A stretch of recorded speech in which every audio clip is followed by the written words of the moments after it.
It always saddens me when people say they don't watch animated movies, and the reason for that is because I know how much they're missing out. For some reason, people associate animation with like just kid stuff and lesser than, which doesn't make sense because animated movies span across multiple audiences, right? Of course, there's stuff geared for kids, but there's stuff geared for, you know, everyone. And what I love about animation is that the medium allows for certain things that can never happen in live action, right? And that's what truly draws me into it, the magic of it all, and literally like the imagination being the only limitation of an animated movie. And so for that reason, I want to highlight my favorite animated films. Now, this does not include computer animated, right? So no Pixar movies, nothing like that. This is purely hand drawn and stop motion, okay? So, in no particular order, by the way, so starting with Perfect Blue. Perfect Blue is an incredible psychological thriller about sort of, becoming famous, right? That's really the crux of it, and it's just really, really well done. It's called Perfect Blue, and it's pretty much a perfect movie. Then there's Paprika. So if you liked Inception, watch Paprika. Paprika came out before Inception, and it is Inception on crack. And Inception admittedly does borrow so much imagery from this movie. It is absolutely wonderful. Please go check out Paprika. Princess Mononoke. This is a wonderful film from Hayao Miyazaki, one of my favorite of his. It takes place in like ancient times when gods still existed, and kind of shows the balance of humanity and nature, and how we struggle against that. Really wonderful film. Then, of course, there's his other movie, Spirited Away, which is about this girl who is moving to a new place.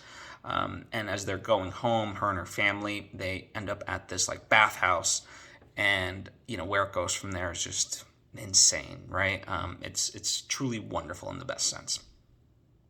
One of my favorite movies, Coraline. So this is a stop motion animated film. It's based off of the Neil Gaiman short story, and it's truly wonderful. It's about this young girl. Also, like with Spirited Away, she moves to this new house. Her family is sort of tied up, not giving her the attention, and so she finds this portal in the house that takes her to a different version of reality where she meets her other parents. Her other mother and her other father, and it's a very loving and warming environment, except there's something sinister underneath that. So can she figure that out, right? So that's the premise of Coraline. Then there's Akira, which is a staple of just animated movies, a staple of anime. Like this is the one that gets heavily referenced and talked about. Truly, like if you want like a good starting point, this would be it. And it's a dystopian future. Like it's very cyberpunkish, right? So if you like cyberpunk, Akira is your thing. Then there's a newer movie called Drifting Home.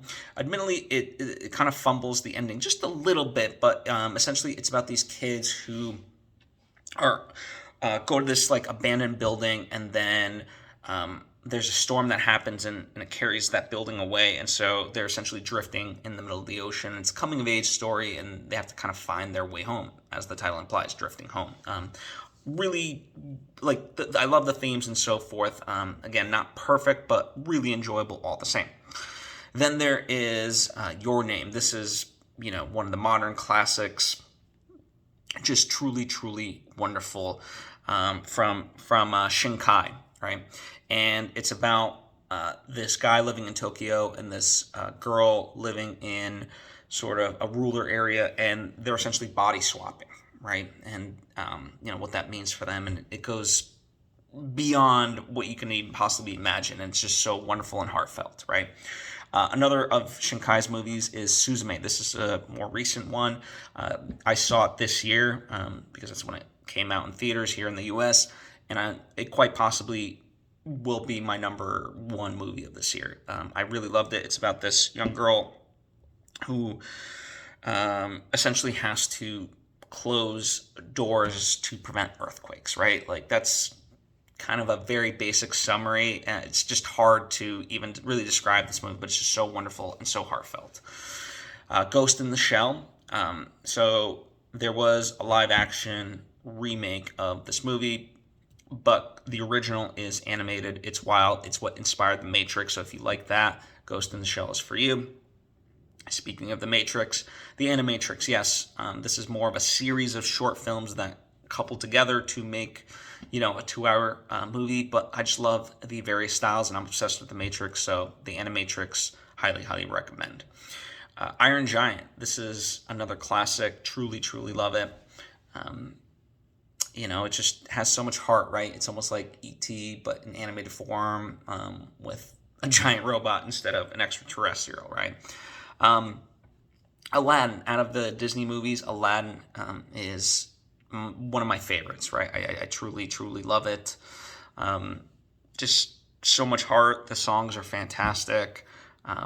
So I understand it has its own problems, as do all the various Disney movies, but as far as the Disney movies go, this is one of my favorites up there. The other being Peter Pan. I love Peter Pan just in general, like the story of, never wanting to grow up and stuff like that.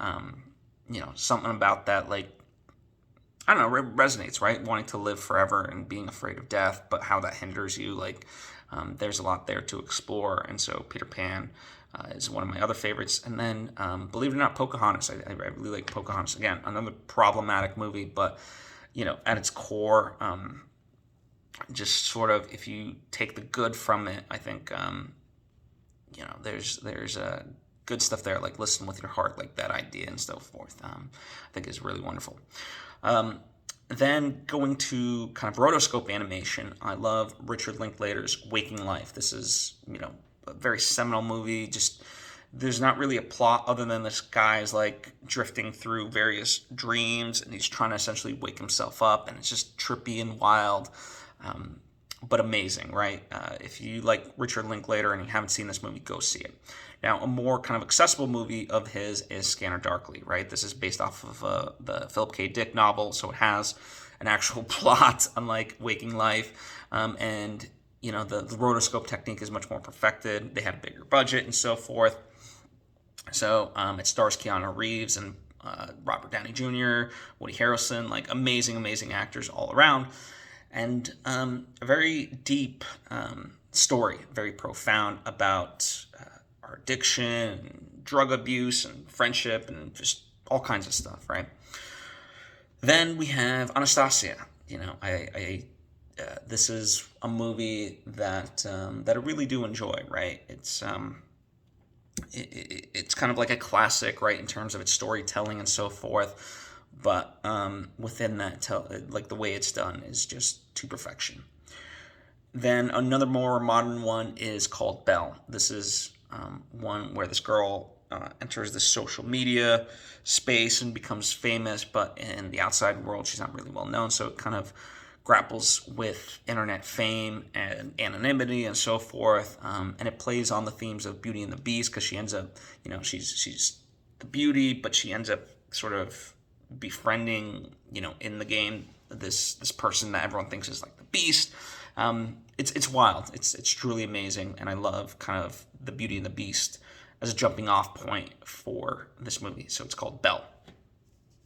Another Shinkai movie is called Children Who Chase Lost Voices. This is one of his earlier films, and I think the themes of it are truly wonderful. It's about loss and trying to maintain that relationship with the people that we lost. So definitely worth checking out. Children of the Sea. Now, admittedly, the plot is, not necessarily the greatest, but it's about these kids, and the visuals themselves are just so fantastic. The cosmos and underwater stuff and sea creatures and so forth. So it's amazing for that aspect and kind of the philosophical nature of, what these kids are going through in terms of their coming of age. But as an overall movie, yes, it does leave a little bit to be desired. And the last one that I will suggest to you is called Mind Game. Now, this is not for the faint of heart. It is like one of the wildest movies I've ever seen. It utilizes all kinds of different animation techniques very deliberately. And as far as its plot, it gets into like pretty R-rated territory. It's so wild, it's tough to like really summarize, um, you know, what happens and so forth, because like the inciting incident, like it's almost like a very abstract sort of a movie. It does make sense, but it's very abstract. It's kind of like a David Lynch film, stuff like that, like a Mulholland Drive-esque, but like since it's animated, it can go anywhere. So if that is enticing to you, I do recommend checking it out. But yeah, it's a bit of a tough watch, so just be forewarned. Anyway, these are my recommendations of animated movies that I absolutely love. I'm very curious to know, which of these have you seen? Which of these are you curious to check out? And also, which movies, might have not made the list that should make my list. I love discovering stuff that I wasn't aware of. So please comment down below or hit me on social media at Phil Svitek. I would love to, hear from you. Thank you.